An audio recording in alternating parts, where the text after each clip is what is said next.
Sont pour commencer les états généraux de la nuit qui se tiennent depuis hier à l'Hôtel de Ville de Paris pour tenter de concilier les riverains et les noctambules. Au cœur du débat, le bruit, et au cœur de cette nuit, Myriam Nguénor avec Fodé Guirassi.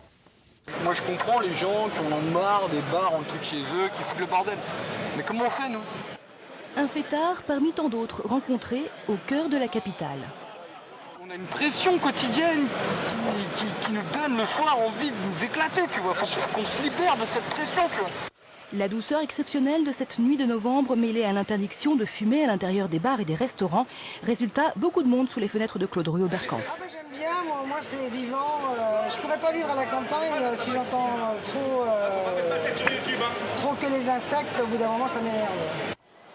J'avais un petit peu peur à un moment donné, plus tard le soir, peut-être les gens étaient un petit peu pompettes et que ça ferait des bagarres. C'est ça que je craignais, c'était surtout le côté bagarre à cause de l'alcool éventuellement.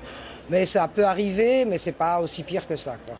Le bruit toute la nuit en bas de chez soi, de vraies nuisances pour d'autres riverains dans le quartier du Marais. Ce patron de bar incite pourtant ses clients à plus de discrétion depuis plusieurs années. À partir d'une certaine heure, 23 h en général la semaine, il faut que tout le monde soit rentré à l'intérieur et ensuite à minuit.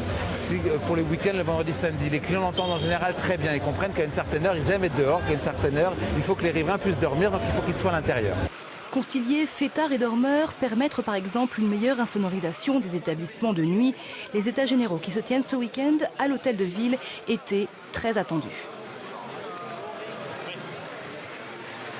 La nuit est créatrice d'emplois, la nuit est créatrice d'activités, créatrice de tourisme par rapport au tourisme. Et c'est très important. Paris a toujours été une ville de vie, une ville de nuit, le Paris by Night, le Gay Paris. Ça fait partie, je pense, de l'histoire de Paris et de la vie de notre ville. Le pari du mieux vivre ensemble, des propositions concrètes seront annoncées ce soir.